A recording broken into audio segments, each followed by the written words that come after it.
Hey, what's up guys, Totallydubbed here, and today I'm doing a video review for the AOC AG322QCX. Now this is a beastly 31.5 inch monitor, which doesn't fit on my IKEA Freddy desk. As you can potentially see, I've placed it where the keyboard normally sits. So it's a big monitor. So first of all, the price. It can be found for £450 on Amazon.co.uk. Links will be down in the description below in case you're interested. Now you might be wondering, what do you get for that money? Well, first of all, it's a curved monitor. It has a 1800R curvature, which is very nice in terms of its immersion. It has a 31.5 inch display that has a 16:9 aspect ratio, so it's more of a squarish form rather than a ultra wide monitor. It has a quoted response time of 4 milliseconds, and that's because it's running on a VA panel in order to give you a good contrast ratio and as best of its ability in terms of the colors, and I'll get into that in just a second. What's very important here is that its resolution runs at 2560 times 1440p at 144 Hz. Now that is fantastic given its price point and the features that you get, and I'll look into how it actually performs in terms of gaming and in terms of its picture quality in just a bit. I should also mention that it has AMD FreeSync built in as well, so if you're AMD gamer you can benefit from tear-free gaming. Unfortunately I cannot test that because I have a Potato GTX 960, but that's fantastic for me when I'm playing Counter-Strike, so I don't need anything stronger.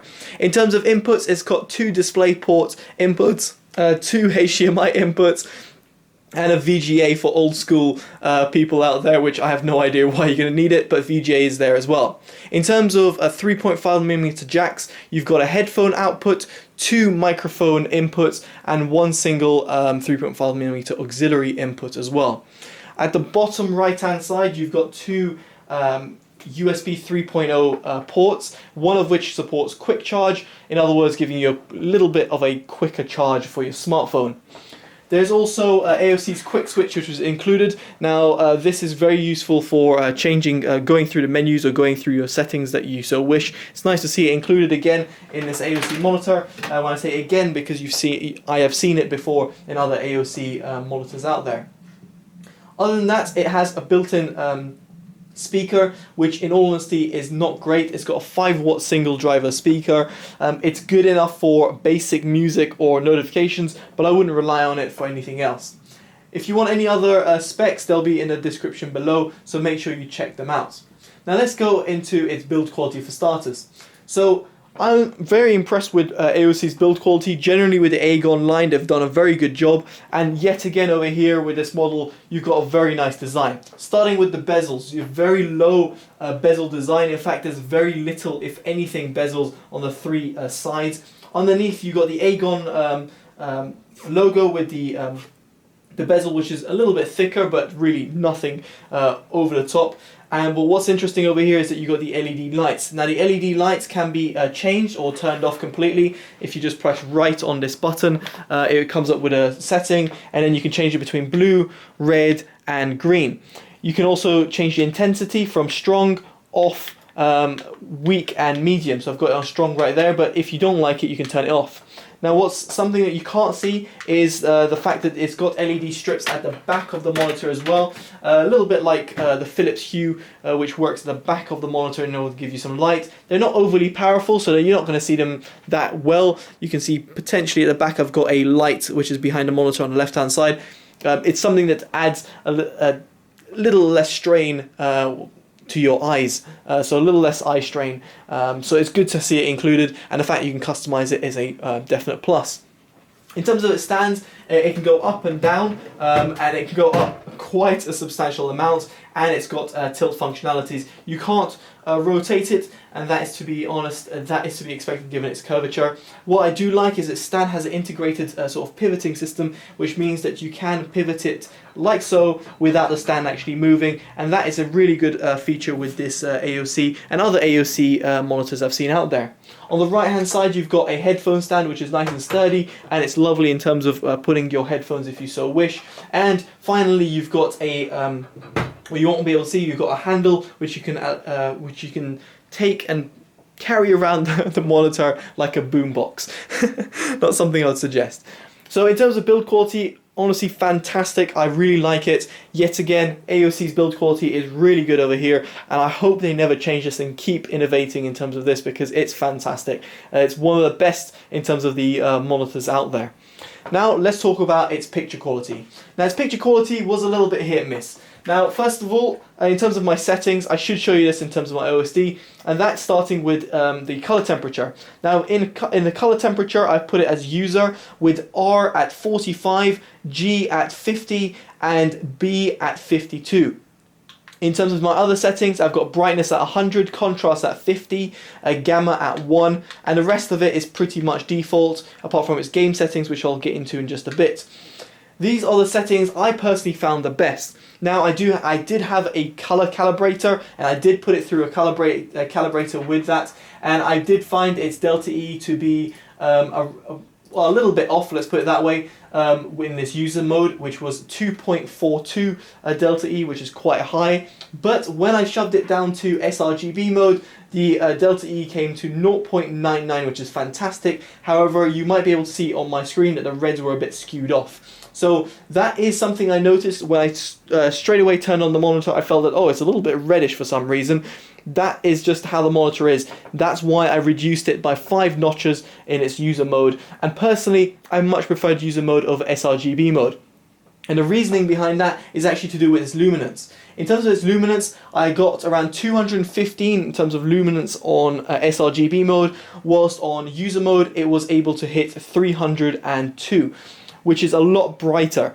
Now in terms of a lot brighter, it's still not overly bright. If you're going to be in a sunlit condition or sunlit room, I think you'll find that the monitor is not bright enough for viewing, in terms of viewing it when the sunlight is directly hitting it. Especially in sRGB mode, even in a relatively dark room, I felt it was just lacking in terms of overall luminance. So in terms of in terms of like my user experience of the monitor, I felt that the colors were good. They were not amazing, they were just good. In terms of its black levels, I was very impressed. In terms of its white balance as well, its white point accuracy, also quite impressive. In terms of the colors themselves, they come out, but they don't pop that you'd expect in a V8 panel, or let's say if you compare it to an IPS panel, you'd expect colors to pop. Now in terms of the viewing angles themselves, there is a bit of a color shift. You get a washed out feel when you start going up and down, left or right from the monitor, which is slightly a shame. Another thing I should mention, which is not really to do with colors, but it's to do with the panel, is the fact that you get a tail off on the sides of the monitors. If you look at the monitor from a more extreme angle, which I don't think anyone will realistically do, if you look at it from a more extreme angle, then what you'll notice is that the text on the sides kind of tails off. And I'm just reducing the EV of my monitor so it gives a bit more accurate image. Now going through some other pictures just to let you know, again, this image should really be popping of color, and unfortunately even at going at a lower angle in order to reducing my height and looking at it as you normally would when you're sitting on a desk, it's still the images is just lacking just a little bit of that popping sort of color. So it's slightly a shame, but other than that, it's not bad. It's not like a TN panel where everything is super washed out, but neither is it like an IPS or PLS panel that's got fantastic color accuracy. Not to say all IPS or PLS panels have that, but most of them do. So in terms of panel quality, it's not something I'd use for photo video editing, but for gaming, I don't see it being a massive problem. I don't expect you to be looking at the game all the time and wondering if the colors are accurate or not, but in an overall sense, it's actually very good. Now what about its gaming? Now when I came to playing some Counter-Strike, what I noticed is that it's got quite a bit of ghosting. Now I'll show you in just a second, but unfortunately my Counter-Strike has crashed, as it normally does. Yes, I know, hacks, global hacks, whatever you want to call it.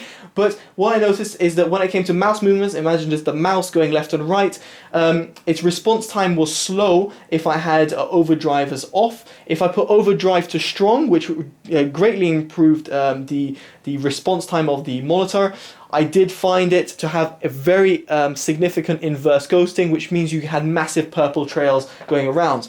The best setting I found was actually using it on a weak mode, as in weak overdrive mode. That gave me a little bit of a balance in terms of having a responsive panel, but at the same time having a panel that doesn't have so much inverse ghosting.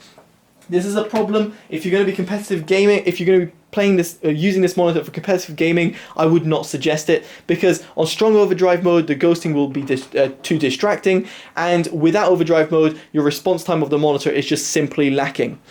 In terms of using it for casual gaming, however, I think it's fantastic. I would leave overdrive off or put it on weak, and then you'd enjoy slightly better response time, but you won't be having to experience a huge amount of inverse ghosting. So there we go, guys. That is a review of the monitor. I think it's a fantastic monitor, and given its price, I would definitely recommend it. I think it's one of the better monitors out there, especially given its price. Alright guys, I've been Totally Dubbed. Make sure you give it a like, comment, subscribe. Let me know in the comments below of what you think. Take care guys, Totally Dubbed out. Bye bye.